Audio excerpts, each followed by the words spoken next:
onjengaye ongikhatha lela njalo kanti senga beka konke kuye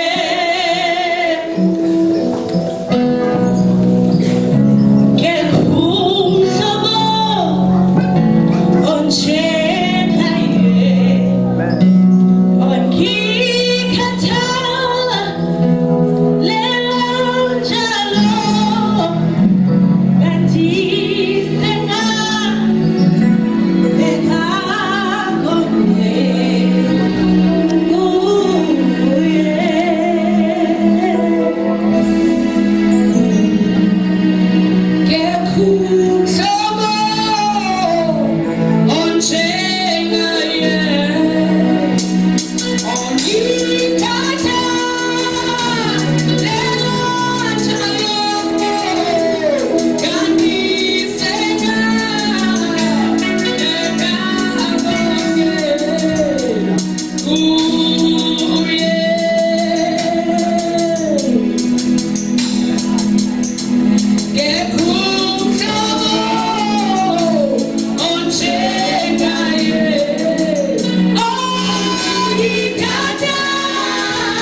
Great thou art.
Everything that has breath, oh Jesus, praise the Lord. Everything that has breath,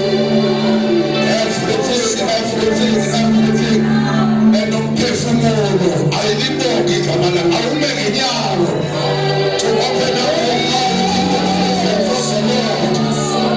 I'll from the mountain, praise the Lord, praise the Lord, praise the Lord. Open your mouth and praise the Lord. Bless you, Jesus. Praise the Lord from the Lord.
As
nathi athi amadoda ase-Emmaus ungevani noshushu lolu ukuba nguye lo ohamba nathi. Hluphekile umuntu omnisisha i-presence of the Lord adlule angamva ukuze athi touch the hem of his garment. Siyabonga bathandekazi, nihlala phansi. Ake sikhangele abantu abasihambele bakhona. Cela bame ngenyama abantu abasihambeleyo baphakama, abantu abasihambeleyo phakama nawe, phakama. Vele ufakale nje kakho umuntu usihambeleyo, abantu besahleli phansi besakhangela abanye, kodwa ke ukhona naye. Siyabulela abazalwana kakhulu namhlanje unibona nisihambele ngohlobo nasivakashela apha eZwelitsha eShoti. Inkosi ibe nani, siyanithanda nani njengoba nisithandile. Simnandi ngiyibona nisenza sibe mnandi ukukho kaThixo nobeni ukukho usenza sive kamandi. Nawuselithi nje xa uphuma inkonzo nithi fu ndinibone kakuhle ngoba nisenakude phaya. Yababona bayiboyika bacinga bathi babizela ngaphambili ngoba sizobabizela ngaphambili, kodwa niyamkela i-leadership yalapha ekhaya ithi ingaqhubeka nokunibona njalo. Nihambele nithi mina ningabahambi, nithi nina namkela abanye abafikayo esamkelwa nini, nithi namkelwa kanje kanti senizohlala. Anibazame ngesandla esikhulu.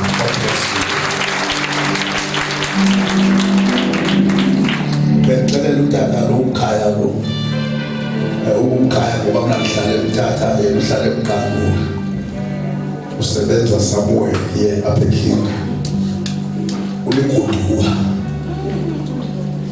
malana ne-weekend yokuqala lebalapha utheke hayi xa ilapha makazincame xa kuwe ndibona lemuntu ezapha ndithi imusu bathi ndiyamazi kodwa hayi zange nambona apha. So bendimxelela-ke into yoba ukuthi umqanduli singabakhaya masiso sesibe lapha sobabili. Ndimqaphela uba uyabona umuntu uqhela kalula apho kukho abantu abaziyo. Ngoku thina kasazi sonke apha ndathi makasosayama apha kum uba yena uyandazi yena sosayama apha kum lihamele likambumbela xa isemakhaya uzoba lelam xa ilam. Sicela ke mhlobo wami wamkele-ke wena ndifuna ungakwamkeli kulaa ndawo ndamkela kweyabanye, ndikwamkela phambi kwabantu into yoba wena uphambe lapha and yekele nokugudu kanjalo. Masike samkela unkosikazi inguye osuke ngapha uvakashela wena. Umxelele uba unekhaya elitsha useZwelitsha, khaya elitsha eZwelitsha amagama e-apartheid. Kaloku Zwelitsha babakho ngenxa ye-Group Areas Act. I-Group Areas Act yathi yaku-implementwa abantu bakhetha indawo entsha ngoba sekuthiwa ngoZwelitsha. Onke amangcwaba ogogo babo nabakhulu babo akekho apha azoba ngawaba lapha. Amen. Siyabulela kakhulu-ke tata wami senditsho-ke apha ebahambini wena ndiyakusinga awuthi uba andisacela ukube khona sendiyakuyalela nje uba abantu basemqanguni bakhonza apha xabema. Amen. Bekukhona abasukayo ngemivulo beze apha besuke emqanguni baphinde baphume bagoduke babendibaba ngebhakhi bayimthatha bethi sikhonza apha nawe ngomvulo. Hayi not aba bakhonza ku-online beza apha ngemivulo physical.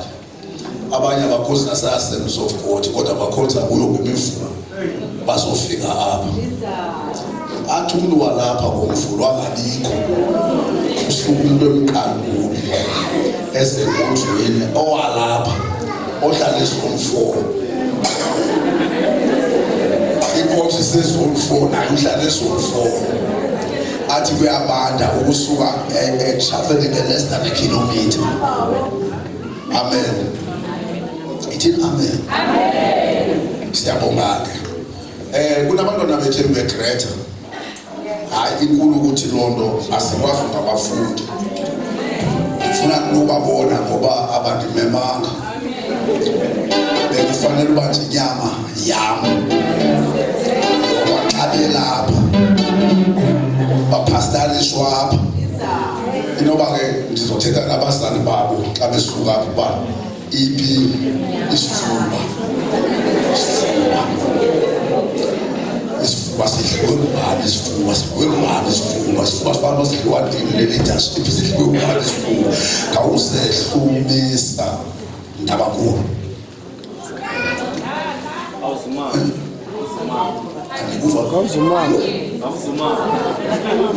So how did you Friday? Grade 1. Oh. What?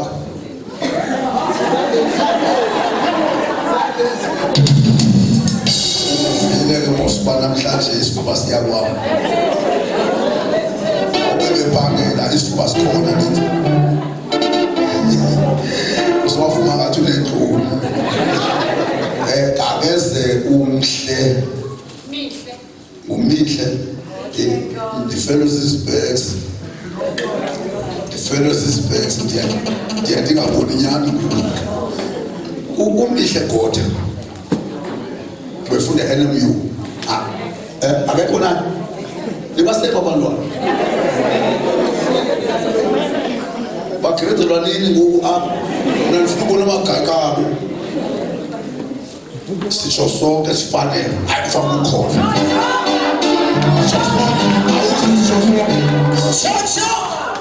awuze sitsho sonke sitsho sonke thina sizotsho haleluya sizotsho haleluya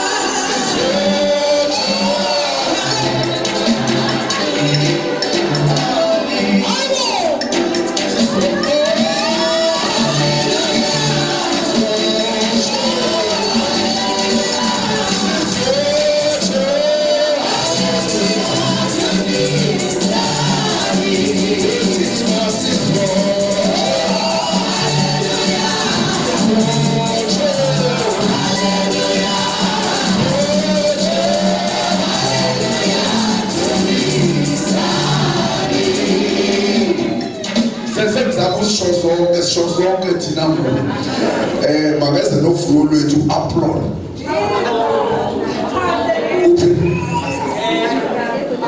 adiba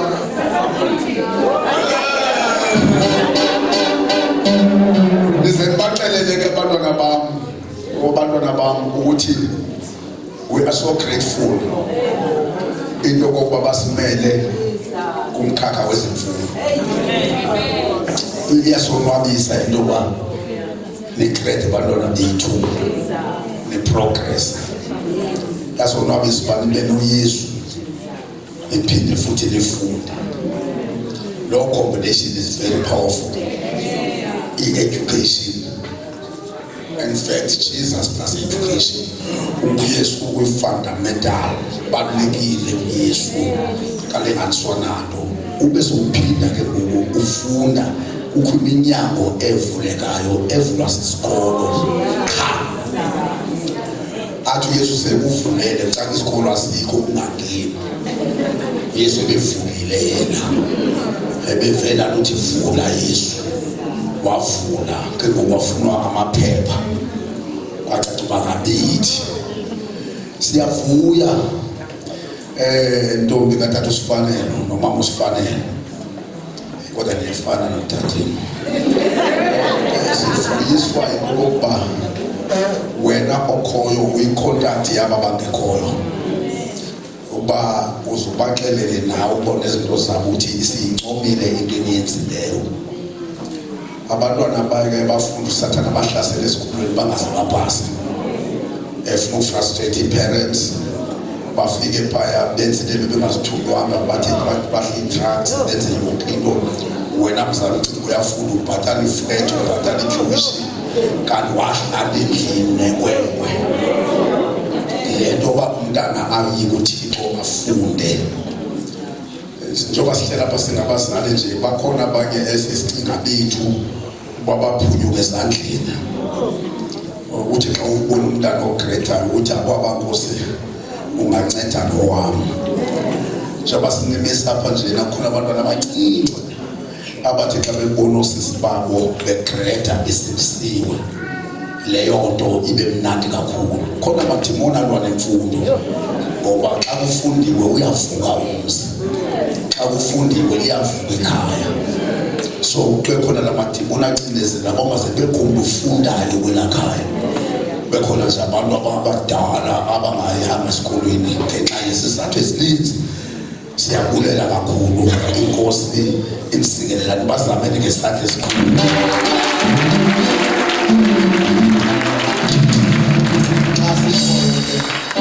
asishoyo ke sizazama uchaza uba le minyango ye-tertiary education isavuliwe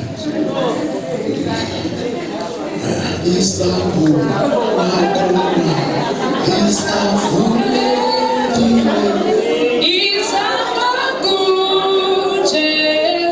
sikhuthazanele uba ukufunda akuyekwa ukhona lela banga eliya kuthiwa i-PhD ungekafiki phasi uncama ingasihluphi sibe nogqirha yabo ungamane ubethe imfundo noma ugqirha phawugqirha umuntu ugqirha ngapho ningayibethi imfundo siyayidinga ngoba kuthi sihlalele kakuhle social education is needed fundisa abantwana bakho mama bathi bayofika kule ndawo azamfike kuyo amen kubele sabhongo kubo uba wena samfike kwa grade 12 sikhuphele kube sabhongo fundisa abantwana and ayisekho into ba abantwana xa ungena mali uzufunda ibhasari zithe chithisana ubulihla ngoba leya lapha ebonzweni ibhasari namo ufuna siyibone mos uba yenzani ingahlali ithule ukhona abantu abagqothwe esikolweni khona abantu abanemali ofanele ingabhatala lapha esikolweni abanye sebengena esikolweni kodwa kunzima uba babhatale kuphume i-results zabo mayizame mani le mali ngoba ngoba sokukhona u-NSFAS mayizame le mali ngoba akusaxhomekanga ngumntu wonke kuyo mayizame le mali andithi bona kuyo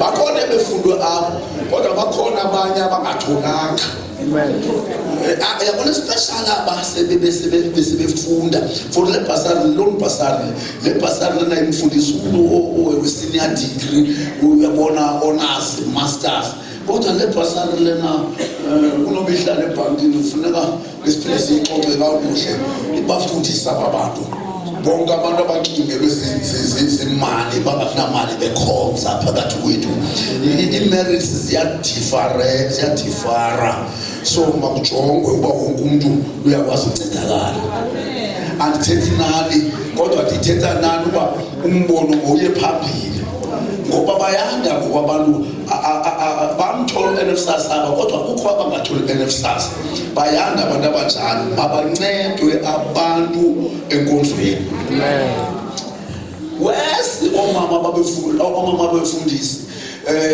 abantwana babo umuntu abhujelwe kutata umfundisi abantwana bangafundi abantwana babefundisa ibhasari le lo bhasari le ngoba oyise basebenza apha basebenza kule femu ngenxa yalonto abantwana babo baqualifya bona ngenxa nje ukuba utata wakhe washiya yonke imisebenzi weza apha lelo ndiyithethayo andiyithethi kuba ndiyithetha apha yinto eyathethwayo vele long time ago umzile mfazwe bebefundiswa abantwana benkonzo bakamfundisi bona bebe-automatic because utata wabo usebenza kule company kaYesu uqeshwe apho ngoba sebhubhini mntana abahlala abantwana babamfundisi bathi sa bangafundi ngoba imali yokufundisa yitho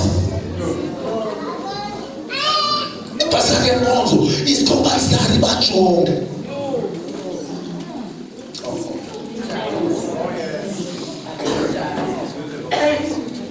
yothi uzele ivuka ikhali kamfundisi bafunda abo bantwana amen abeku ngoba ibhasari yenzelwa abantwana abangenanto ongathathwa ntweni emakhayeni abo amen bonke amanenkosi kodwa nabo mabafunda abantwana umntana athola ibhasari angapasi abethi 3 years ekhabhathilweni esayithonisisa abethe umntana ethunyelwe uyofunda angafundi iyamyeka nebhasari emncane benzeni lokuncane ibhasari asifundise lenkosi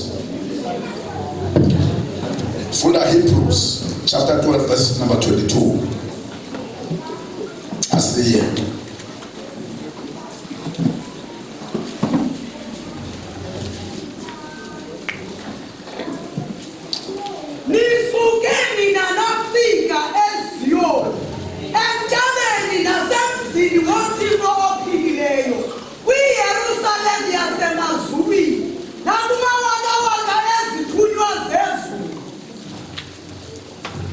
inkosi imali sifikelele ufuna kwezilalo akasibhala amehlo Hosanna blessed be the Lord oh blessed be the rock of my salvation Baba siyabulela Nkosi izwi lakho liphilile libusise egameni lenkosi amen sasihlukene last week ndifuna ukuyigqibezela lento yokuthi indaba ezimported kwa-Israel ziyi-3 nedolophi zazo ezimported ziyi-3 ndibale intaba yaseSinayi ndabala intaba yaseHebron ndabala intaba yaseZiyoni ndabala 3 cities that are very important ndabala a city of Shiloh ndabala a city of Hebron ndabala a city of Zion sihlukane sicacisa ngomcimbi waseSinayi ukuthi intaba yaseSinayi important ezindaba is the experiences that a Christian must go through implication, significance of these mountains in Israel. There's the impacta experience. Phezu kwabantwana baka-Israel xa bevizithela ezi zixeko bevizithela ezi ndaba bekune historical background and historical significance. Yezinto abebekholelwa kuzo ukuba xa behambile kwezintaba kuzokwenzeka lento kubo ngoba intaba yenza ukuthi historical kwa-Israel intaba seSinayi besithetha ngayo sisithi intaba erepresenta ukuhla kamoya oyingcwele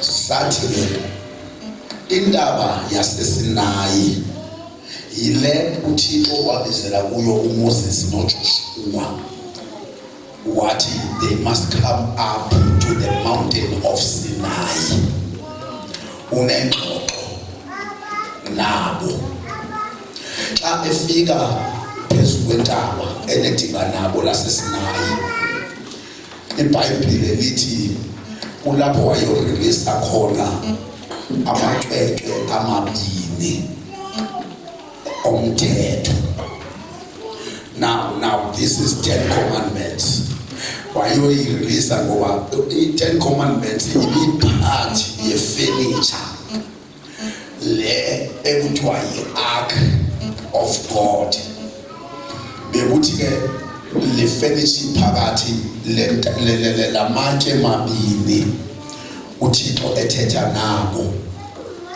Wayethetha significantly, ethetha futhi ngento azoyenza uthi ndawuyibhala imithetho no longer ndiyibhale emaqweqweni, ndawuyibhala kwinhliziyo. Kodwa ngela xesha ebesayibhala emaqweqweni, it was outside. Thina sililibandla seyibhalwa emaqweqweni enhliziyo. Intaba yaseSinayi ekwazi ukureleasa umthetho kaThixo, iwubhale ngokwe-new covenant, iwubhale emaqweqweni enhliziyo zethu. Sizathu esibanga uba umuntu osindisiweyo angabi luhlupho yinto kokuba umthetho awubhalwanga only ngokufunda in the Bible, kodwa uThixo uthatha what is in the Bible ayibhale inside you, ayibhale emaqweqweni. Akunzimanga ukuphila ivangeli as long as the Holy Spirit is witnessing, ethatha yonke into uThixo afuna uyenze ayibeke kuwe. That is a Sinai experience. Ayifake emaqweqweni enhliziyo. Sihlutshwa ngabantu no ekufuneka oh no babafumane from other people. Abantu ofuneka yonke into ayithole kubazalwana, akanayo into ethethwa nguThixo kwi-closet. Lapho uThixo athetha nawe. Kunabantu abaqineka ngakuba anganyathela umuntu apha aphuma yocula aphuma dumise kungekho kwanto emhluphayo, kungekho nto ethithiki, ngoba akanayo into engaphakathi. Ugavunishwa ngumthetho outside, uhluleke ukureceive the inside law. Babesisho abantu babecula kudala bethi letithetha nami, ngoba awukwazeki ukuqhubeka evangelini udriver externally. You need to have something that monitors you internal. Into eshoyo ethi thandaza, into eshoyo uthi uzohamba kwindawo equsiwe. Ithi ungahambi ngale ndlela namhlanje. Into eshoyo ethi ungaphumi kwangoko namhlanje. Khona into oyibekelwe endleleni. Sisho leyanto ekwazi ukuthetha nomuntu. Sesinayi uyabona sasikuvuselelo phankhaya elalini yami, and ngoku kanti siqushiwe umama walapha ekhaya sibeke khona imvuselelo uzinikele umntana abantu. Unyana wakhe useGauteng akasenandoda, unyana wakhe useGauteng omdala. Kanti njengoba siqushiwe nje apha kuliwa nathi kusuba siye kushumayela, sashumayela sasibabili iphethuke upside down ilali. Ithinta idolophi yayothinta noNdabankulu noMount Elifu, kwevakalo ebhizana khona umlilo shana. Ngelo xesha we don't know Holy Spirit, asazi mabandla sibatsha sithole lento kuma-conferences outside the church. Nalingekho ibandla kulandawo ndikulo nase-Assemblies of God, kwakukhona amanye amabandla nje insindiso yayingavakali kahle. Like ekhona i-AFM kha ingabizwanga ngolosho kuthiwa i-5 nation. Ngokuthi yiva ngoku bantu ila faith le ayi-5 yabona iyela amadoda asuke eGoli. And ke ngoku uyabona ngela xesha amadoda asuke eGoli no ayishumanile eziqinileyo engekho flexible, uthi ungayiva kakuhle kuyophiliswana nangeCawezi. Now sashumayela kwavuka ibandla linandaba nokuphica kulo ndawo. Uba kuyashunyayelwa liyavuka, kwavuka ibandla, ahlangana amadoda abengahlangani, kwahlangana ama-ZCC, kwathayilangini, kwahlangana amaZiyoni, kwahlangana amaWisile, kwahlangana ama-church, kwahlangana amaRhabe. Uyayibona le combination ithetha ngayo, ayikho abedibana khona, but yadziyathwa ngumnyakazo. Ukuthi kunomnyakazo wenzekayo, kune-move uThixo ayenzayo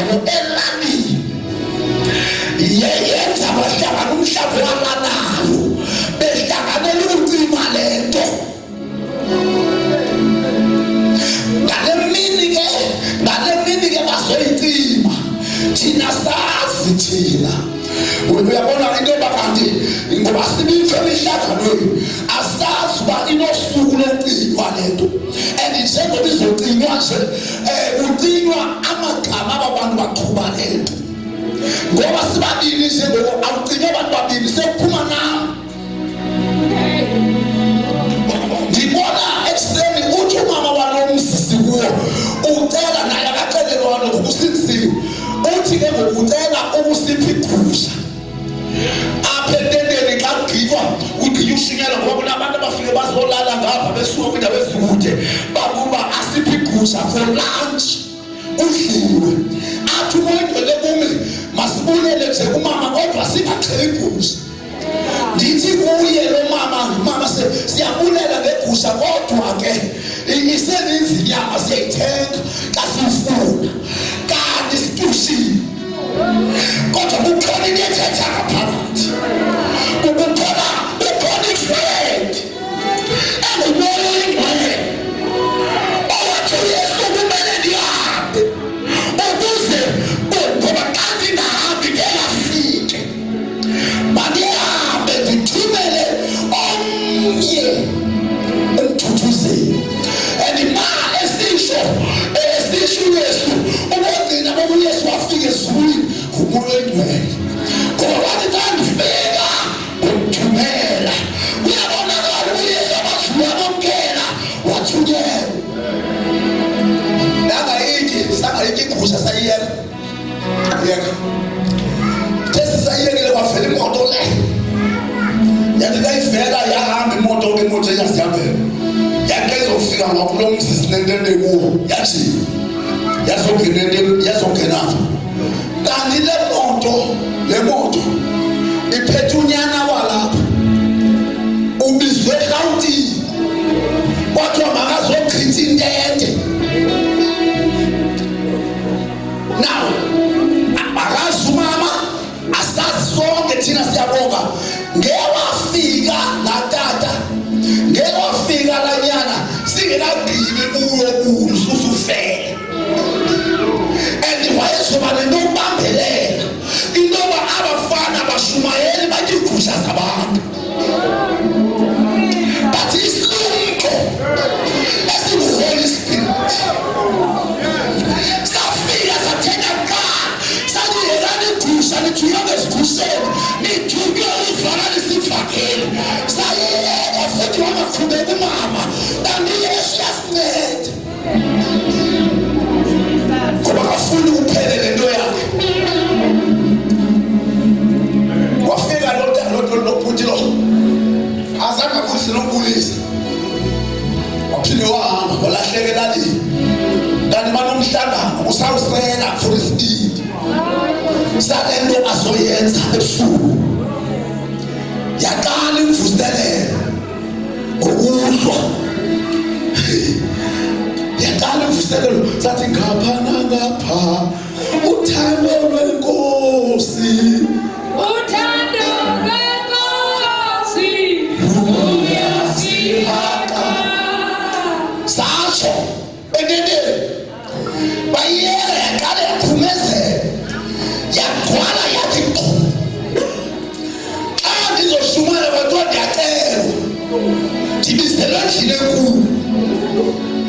Xa ndifika endlini enkulu onke amadoda akhonzayo ogosa amadoda aphambili aphethe amazembe angathi ngamakhwelo aphethe obhushi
ivangeli uligwala.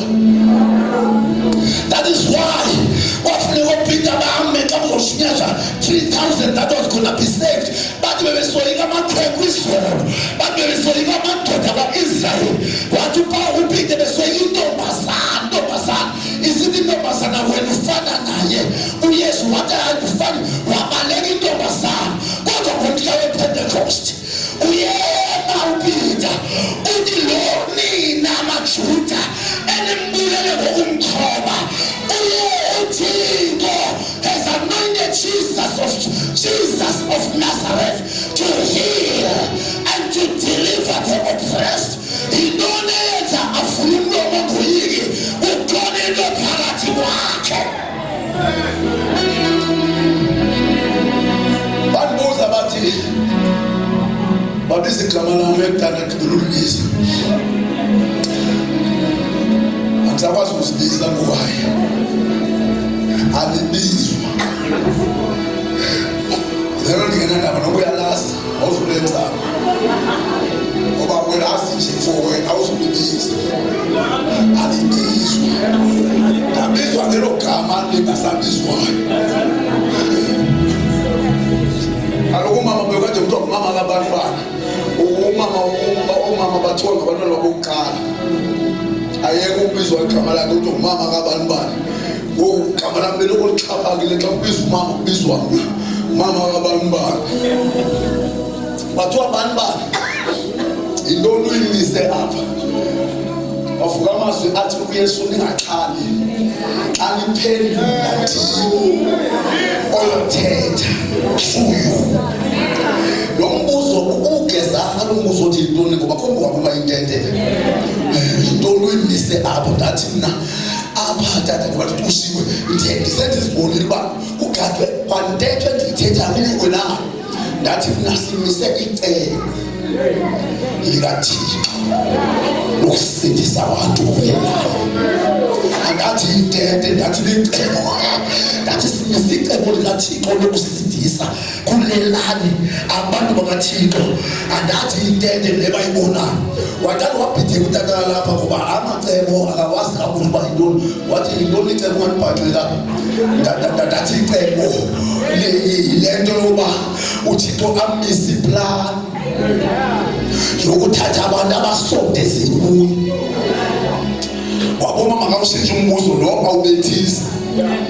Waya kwesibili wathi thena ungayimisa ngapha kuyo. Phakuyo. Thena ungayimisa ngapha kuyo. Wandathi mina induba pha ekhaya akufikeleleki. Ikude la ndawo ipha ekhaya ayikho central njengale edlulise kuyo. Wathi uthetha ukuthi ngoba central ndathi ngithetha ngokufikeleleka. Wathi abantu betheki kuleyo. Anti asitila kusabetheki apho. Washintsha ngoku wathi yephi indoda othethe nayo ngoba mina ngisekhula ndiyazi and indoda yomzi ndim utata wafana. Ndathi mina ndithethe nomama lo ngoba ndiyazi i-address yakho. Ndithethe nomama lo. Umama lona wathi mayingedluli le nto apha mayimiswe apha ngoba imncedile yena. Mama lo imncedile. Wathi mayingedluli le nto imiswe apha. Wabombayo uncamile. Andikwazi ubethwa. Wathi ndikunika 5 minutes intente isuka bekhaya. And not alone bengabikho uthi funulala ngapha 7 funulala. Uthi intente within 5 minutes kube kungekho umuntu apha eyathini. Kube kungekho intente apha eyathini. Wathi kwakho waphethe 5 minutes usekho intente uyakwenda kwakho uzobethwa. Wathi kwakho waphethe 5 minutes intente isela. Ngoba ndibhinqela ngalo. Ndaphuma ngondiyazi intente sozoyichithe ku 5 minutes. Ngaqomba kaloku kwenza into ayenzayo kodwa angingedwa. Ndayongena ententeni ulimi lomshumayeli. Ndafika ngaphambili ndathi intente le kuthiwa mayichithwe ngoku. ngale mini uthi uthathe umfundisi uNkulunkulu obe nemoto esebenza kwa-agriculture. Thina sinamoto siyashumayela qha, kanti usisi transport uzothwala intente ekuthiwa mayimkapu wamsiza. Ngale mini uthi uthathe imise endala eyayisitishi esikolweni engafuni Yesu, eyinto enkulu ekwisini bengayifuni okaYesu, kodwa namhlanje for the first time izokhonza.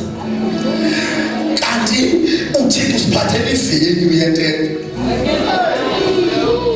sisetshenziswa kuyasebenza umuntu uyasebenza.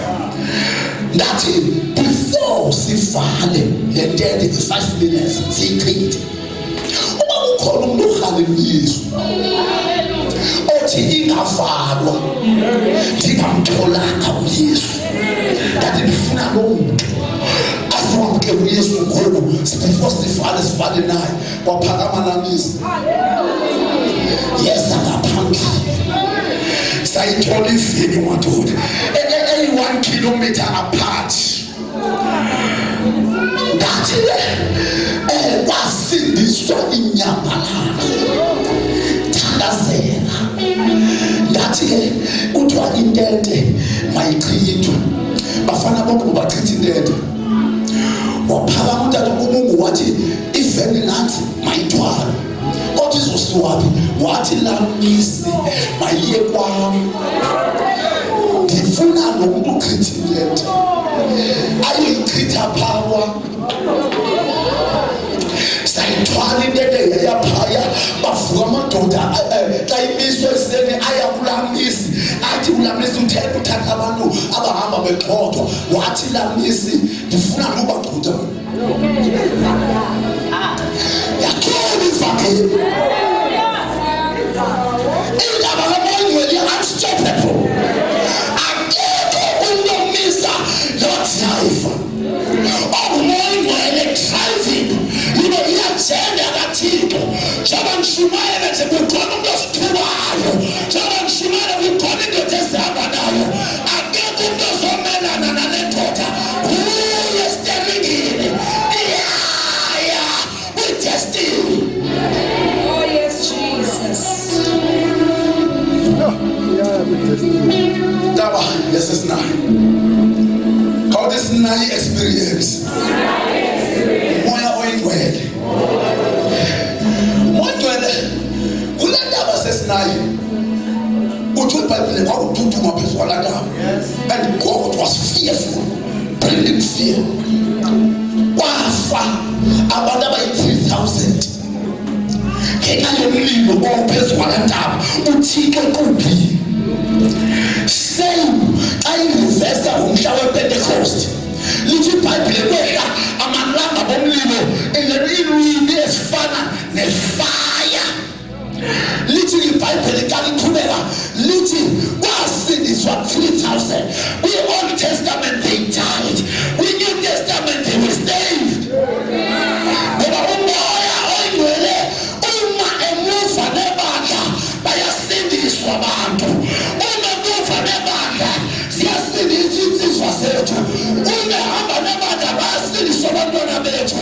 Ukhona izinto ezingenazenza ngokwethu. Umoya oyingcwele uzobuyisa abantwana bethu. Shout hallelujah. Uzophilisa abantwana bethu.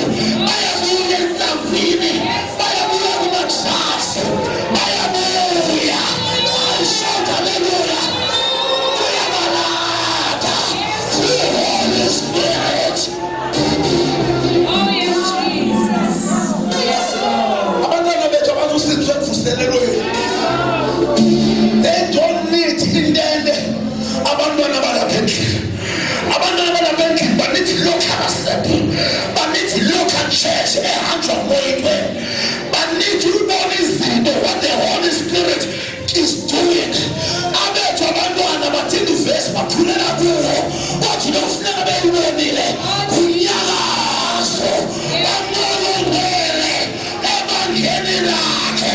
Shout power, shout fire. Thank you, Jesus. Toba nomane besingqondela ngofire. into yasemvuselelweni, into yalapha le.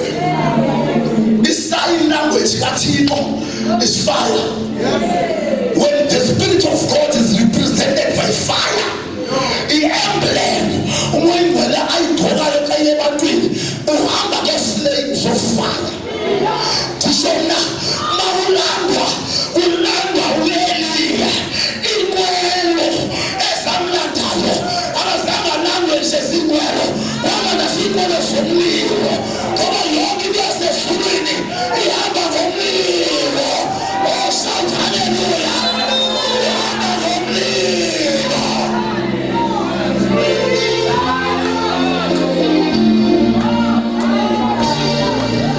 Andifuni nanini nabodada, andifuni uba sebandleni elihlala kwi-ice, ibandla lefriji, ibandla elihlala kumkhenkce, iinkonzo zakhona zezasemkhenkceni. I don't want to live in a mortuary. I want to live in a living assembly where the Spirit of God becomes fire. Ngoba xa engumlilo ugqoba iintsimbi ezingagqobiyo, xa engumlilo kunyibilika into ezinganyibilikile. Shout hallelujah. Shout umlilo. Oh, yes, Jesus. Asikwazi ukuhlala singenamlilo, sihlale namathimoni apha ebandleni, sihlale namathimoni kube mnandi kuwo ngoba uncomfortable. But ndiyazisa into yoba amathimoni kulo mzi kaThixo ngumzi womlilo, akazuba comfortable. I shout hallelujah. Ndithi amathimoni akazuba comfortable. Ayasha akakwazi ukuhlala kulo mzi, ngumzi womlilo. Shout hallelujah. We are not gonna cohabitate with the demonic spirits. Oh, yes, Lord. Oh, yes, Jesus. If usinga lwam loloba mna ndikhona nje apha kodwa mna abona andikholwanga apha uzogqithisa usuku lokucawa andicawisi, andikholwanga kuzomakisa irejista yokucawekile bakhoduka abantu benqomayo ebe kucawekile namhlanje. Kodwa xa kusima pha I am in the war. I declare war. Ukuthi xa ndime apha ngaphambili noxa wena uministarisha njenganamhlanje, xa ikhwaya iministarisha fina leyo nto ngoba xa inaphambi kwaJehova iministarisha bawube khona umlilo, awube khona amandla, awube khona i-movement, awufakale. Jesus. Yes, Lord. Astawi apha, Oh, Jesus. astawi sashiya zakhiwe zihle, sashiya zinabo nabanqubeka kuhle benxibe iyunifomu yabo, sasashiya ukhona imoya ingekho, umoya oyingcwele baba babemsho kodwa wayengafakani. Oh, yes, Jesus. Oh, hallelujah.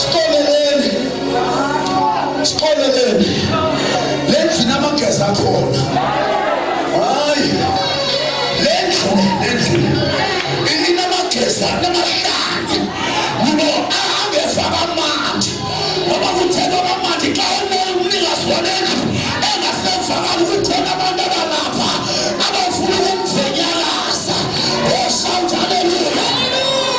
Akathethelwa akayonkomo yamthoko, iyakhohlwa ingonyama omndeni kaJuda, iyakwazi uzenzela. Shout hallelujah. Oh, yes, Lord Jesus. Ndaba Oh, Jesus. yabona kwensuku zethu bantu benze izono aphike sebhaqile ngoba kabhaqwa ngomoya. Le nto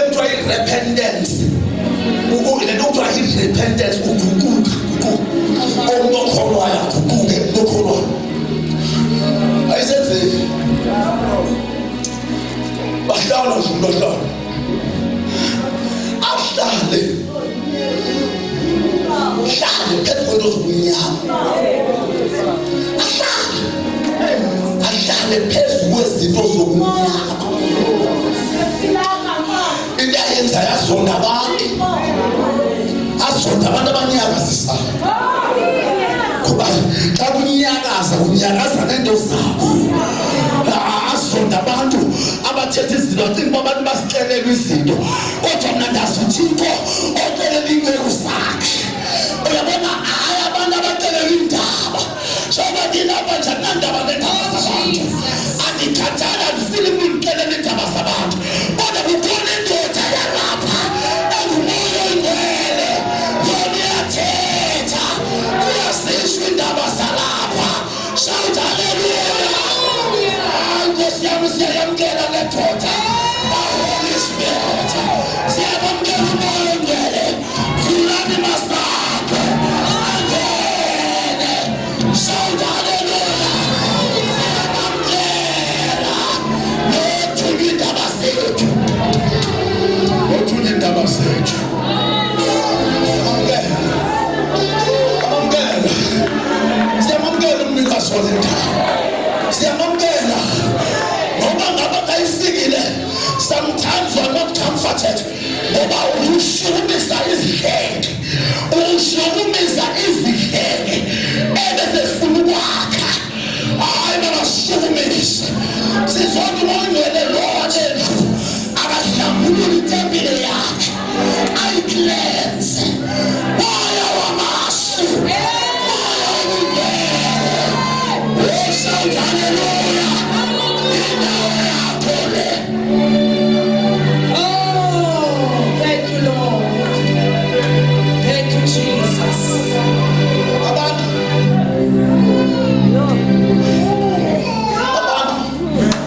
basele indebe yomthendeleko, kodwa bathethisana.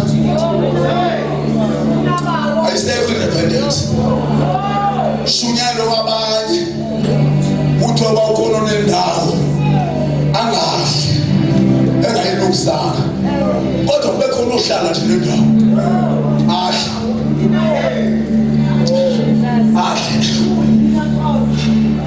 Ikhona into efuna ufiswa. Moya oyingcwele makathathe indawo yakhe.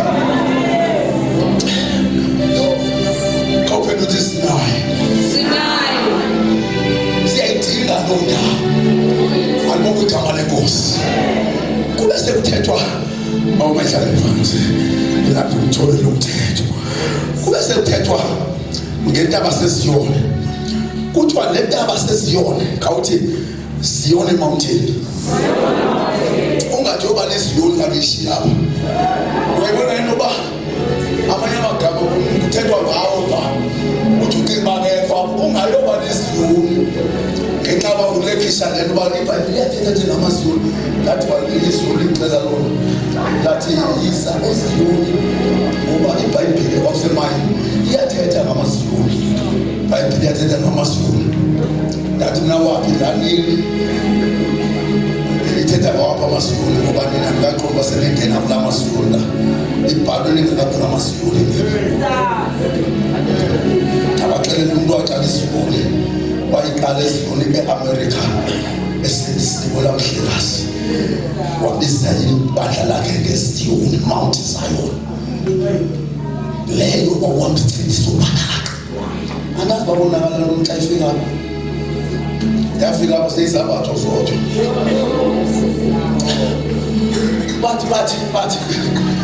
But iSiyoni, isignificance yayo yintaba eyayihlala ama-Jesuits, into ukuthi ama-Jesuits,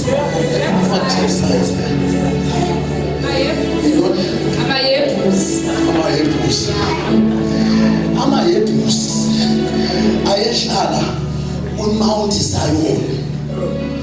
Xa uDavide esithi uzoyihlasela iMount Zion, yayingeyo yakhe, kodwa he wanted to build the capital kwindawo yamaHebrews.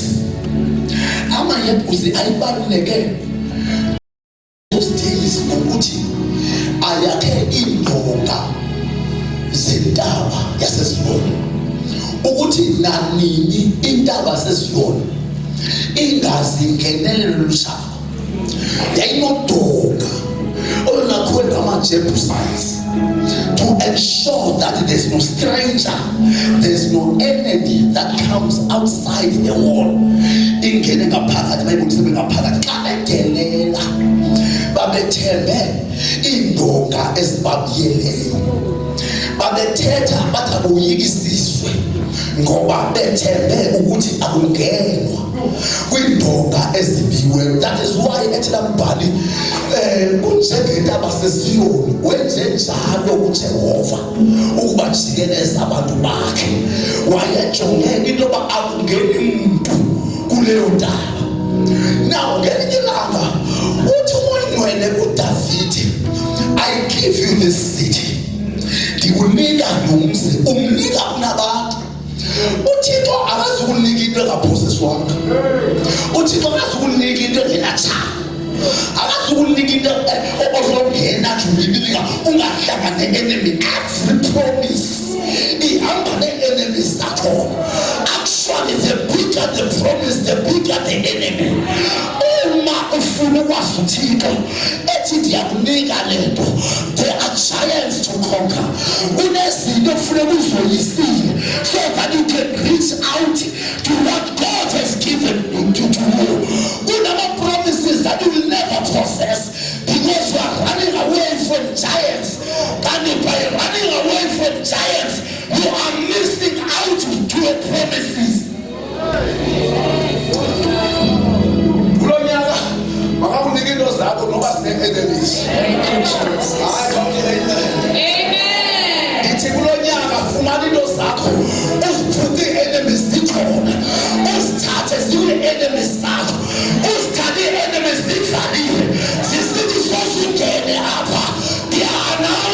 The grace of God.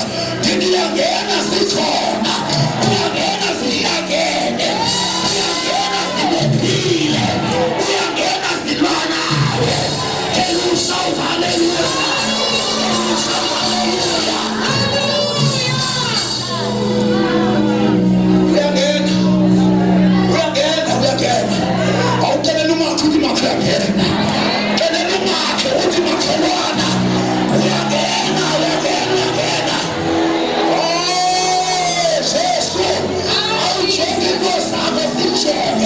I'm talking them Dallas Tanasena. I'm talking them Dallas Silena.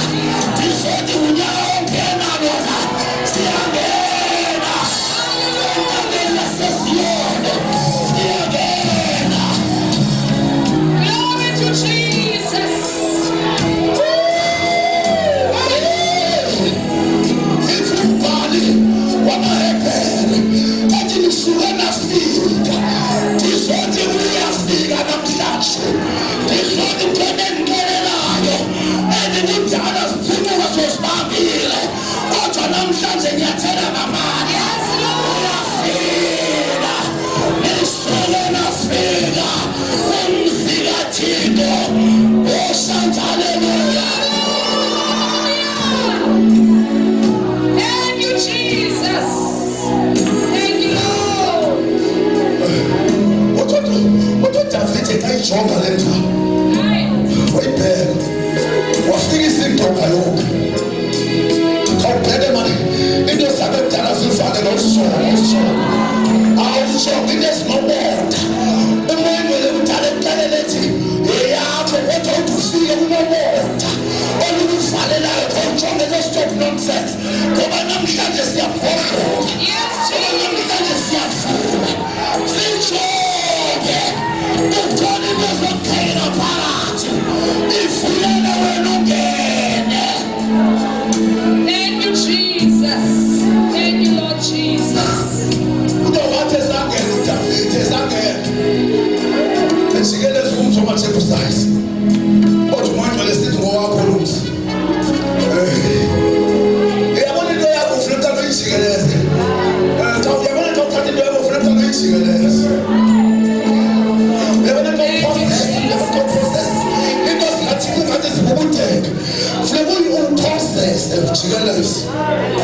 Jikelezi lifa lakho, jikelezi ujikeleza abantwana bakho, ujikeleza. Athi uSathane uyabhaqa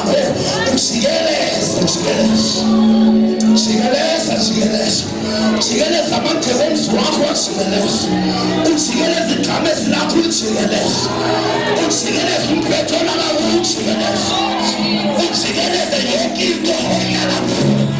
Uthi ngabe ujikeleza uvule umlomo wakho, uthi yonke indawo endiyinyathelayo eyami, yonke indawo endiyinyathelayo ndiyayiprosesa.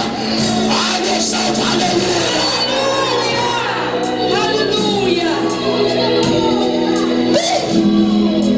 Jikeleza.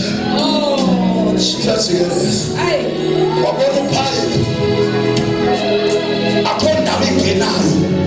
Wabona uphayiphi wamanzi olanda amanzi ngaphakathi, uwafaka ngaphakathi. Wabe se-identify nophayiphi wamanzi ophumayo, othatha yonke into emdaka uphume ngayo in the city. Wathi umoya ogcwele uzongena kule ndawo yamanzi. Uthi uDavide xa uphela ngendawo yamanzi, uba ayikho indawo uzongena ngayo, ungena ngephayiphi yamanzi. Uba kukhona into engenayo, ungena amanzi nomsi. Wena Davide azokherisa wena namhlanje, uzongena ngaphayiphi yamanzi. Wathi uDavide, uJehova wami uyafoka njengamanzi, uthi unamanzi njalo. Wathi igama lakhe kungipherasini. Wathi ngoba uyafoka njengamanzi amaninzi, njengoba engenamvalela amanzi njalo umuntu kaThixo akhona inamvalela. Ndizothi ngegama likaJesu uyafoka.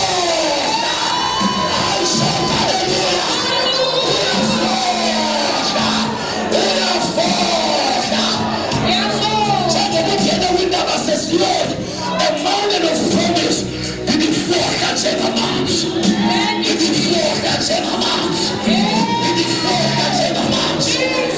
Abalala namhlanje ukhala, fuka sowuphakathi uhlela, uyowenza njani ufohlile. I declare your breakthrough. I declare that Jehovah Pamperasi. I know the Jehovah wakho, uJehova efohlayo. Out your phone. Oh yes, Lord.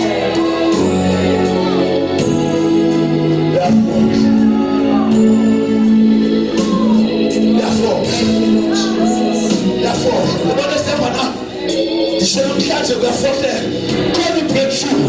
Receive your breakthrough. Receive your breakthrough." Yeah, come on, Lego. What is this?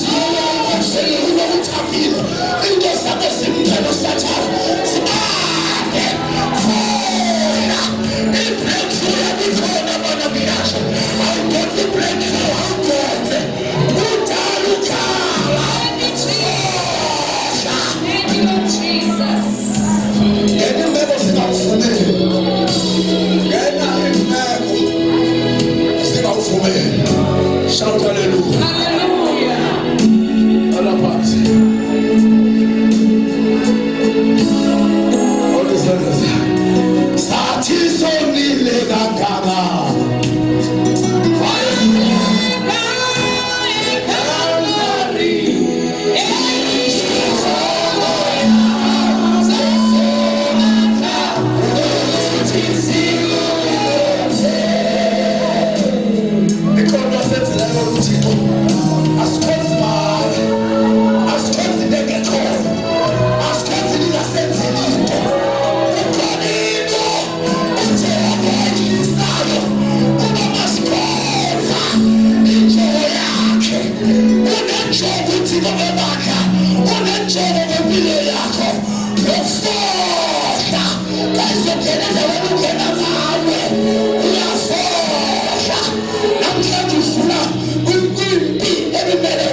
lesiyena meaning therefore ulizinto xa ujikeleza siphuma emlonyeni ukujikeleza namsi olandela into eyenzayo uthi injongo yakho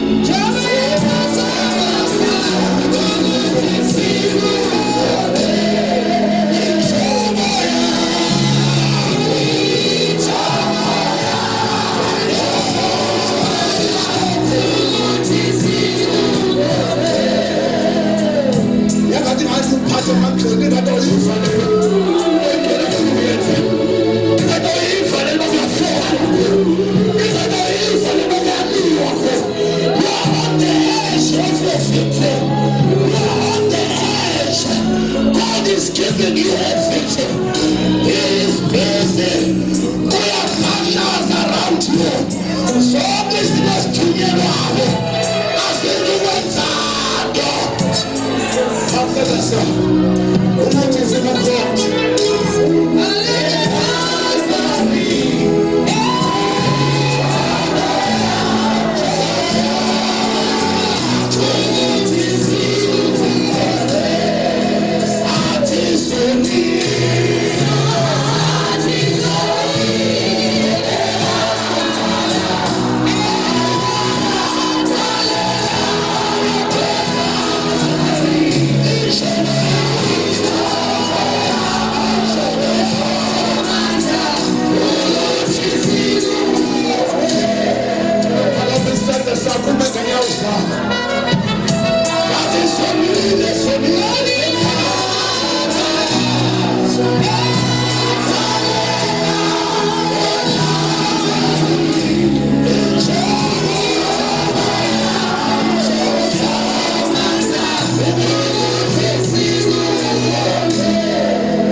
wathi namhlanje sisuke safika wathi bakhona abantu ekudala beyibonela ukuthi inkululeko yabo ekudala beyibonela ukuthi intaba sesifo wathi kodwa namhlanje ngicabanga ukuthi into namhlanje awube manifest igaphe manifest ukuthi kukhona breakthrough afuna ukuyenza namhlanje bakhona abantu kufuneka bafike kwi-experience ye-breakthrough bafike kwindaba sesifo isuke nafika khona abantu efuna bathandazela special ngoba kukhona into ebomdala imile phambi kwabo efuneka namhlanje idilike sifake uJehova efikayo basuke nabo bafike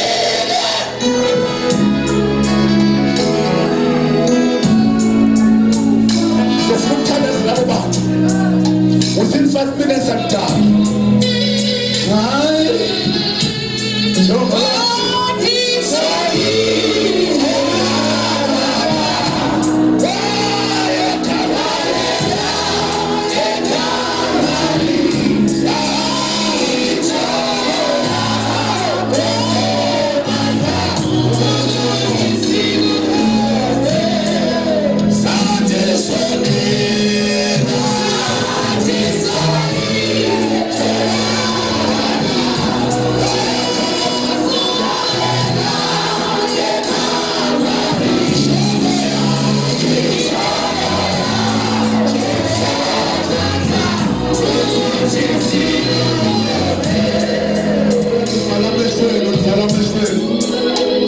As you close your eyes, what has brought you here? What has brought you here? When you go back, you cannot be the same. Lendo ozoyimela apha kuyadreswa. Siyadilika iindoka zamaJebusi. Noba seminyaka sitested uba siwe. Noba wazifane bomb asiwe. Kodwa namhlanje siyadilika. Ngenxa kaJehova ofudlayo. Jehova ofudlayo. Jehova ofudlayo. Jehova ofudlayo. Jehova ofudlayo.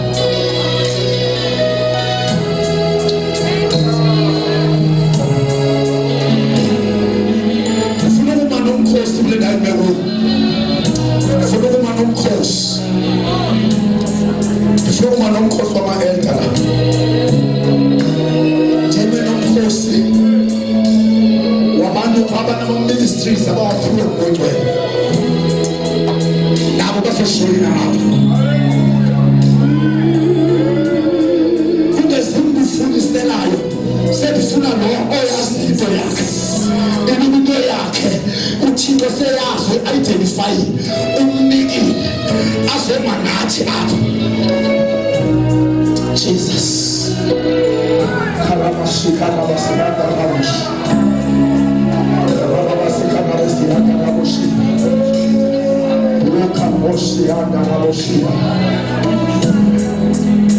me about my public number in the Santa Say. My public number in the Santa Say. Sifuna nomlilo.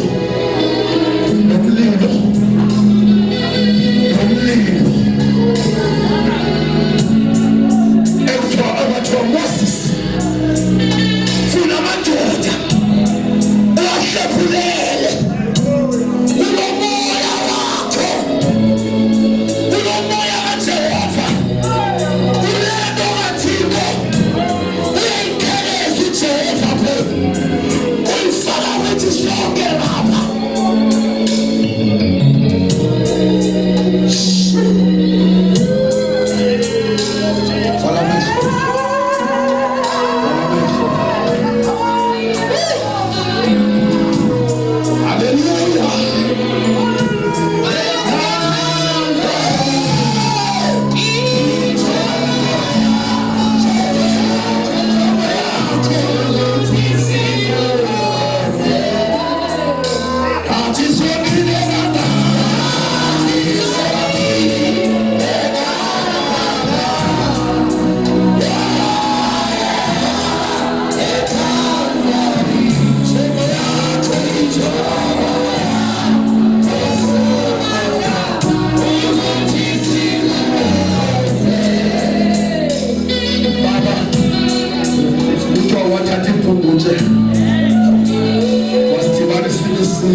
ukuze sibe nomlilo azingena emasimini amaFilisti nanga la madoda nanga la makhosikazi nase ezinkokheli zeqhube umlilo into eziyiphathayo ayishe imisebenzi yonke ndawo njengoba bezothandazela siyasibopha impunguthe siyalayita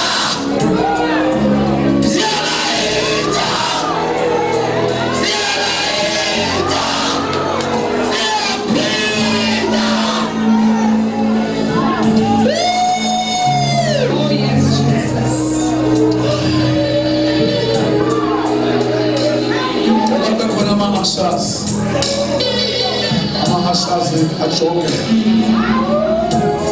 akhona amandla khona ama-ashes akasebenzi ukuba abantu bangawi kodwa asebenzi uba abantu bangawuphezu kwabanye abantu bangalimali kodwa ama-ashes ayinomsebenzi wabo ukulwisa abantu awubuyekela ukodwele namhlanje abenzibaphinoyenza abafuna izibongo namhlanje abafuna izibongo zamahebusi ngoba isandla sakho kule ndawo kuyo oh God isandla sakho sikhulumile anyele mungu nonke anyele mungu anyele ngapha anyele ngapha ama-ashes ajobele nobantu Jesus Jesus, Jesus. Hallelujah. Hallelujah. Hallelujah. Yafulela amathembusi. Ebekade evalile ashes. Amathembusi ekade evalile. Uyafuneka begama likaJesu.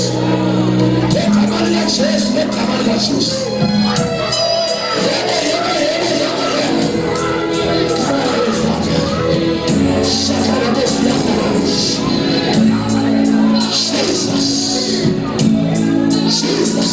In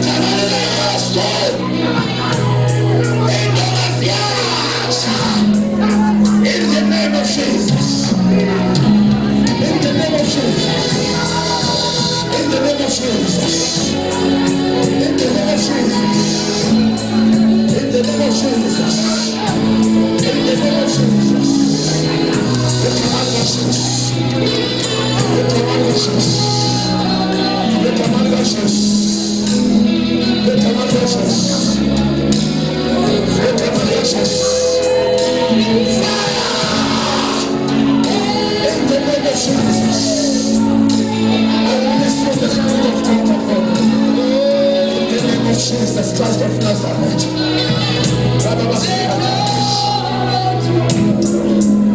Sandla phezulu. Ukhona umuntu ongasilisiwe. Uyesu nexesha lakho ngoba into usemphelile. Ukuvulela umnyango wemfundiso. Ungabe nandaba nabantu abalapho abazawuthini lokwesinto abakhona uJesu cela bakuhle kuwe uyeke yonke le ngenyama ungabe nenhloni ngayo ngoba uYesu wayenhloni ngawe xa unenhloni ngayo cela ukuthi cela umthandazele umfundisi I need God in my life cela asuke apho azoma phambi God bless you. Thank you. God bless you.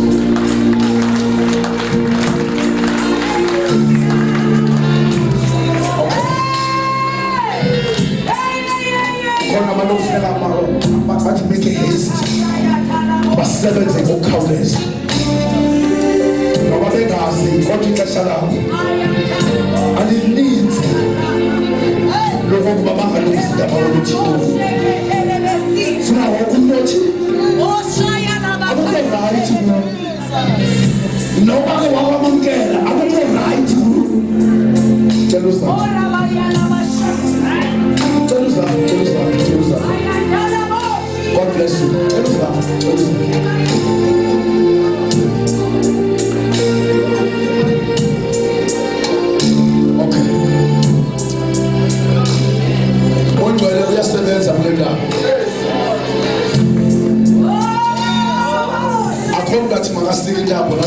uthi uqale ufuna asike zona uthi njengoba ezaba ngokuthi ufuna uqala ulungisa indaba yaso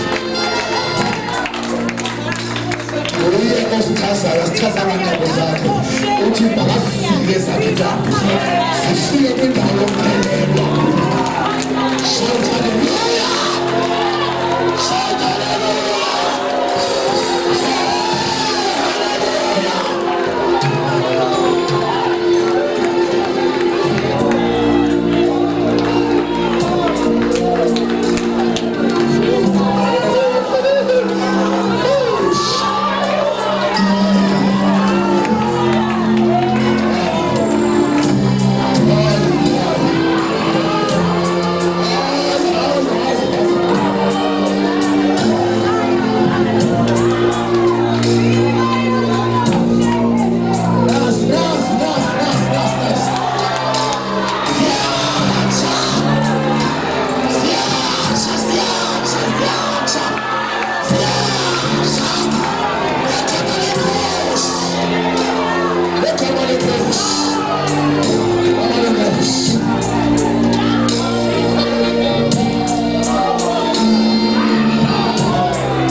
Is more than about one.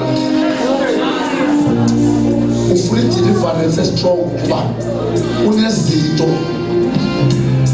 eziphawule ezifuna inkululeko and uba uyalimisisha exesha appointed time to the altar.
They will never operate in your life.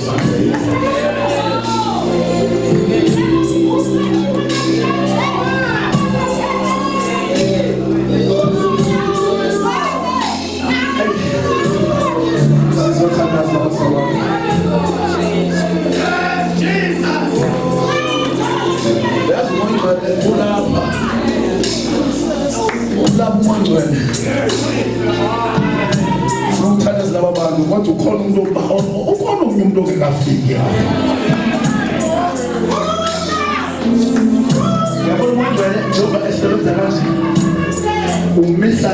You are missing your opportunity.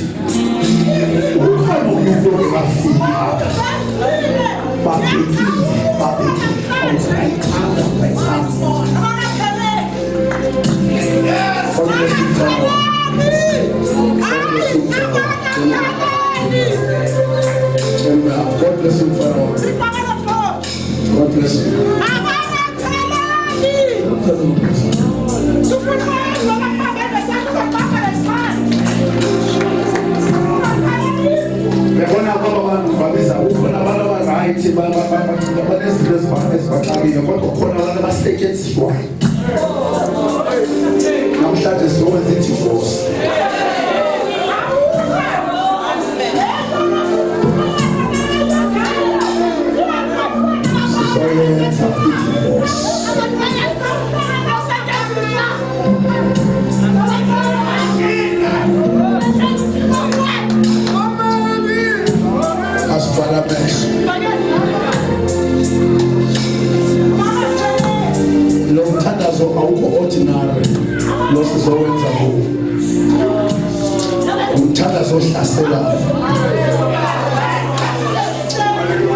The devil is so strong, so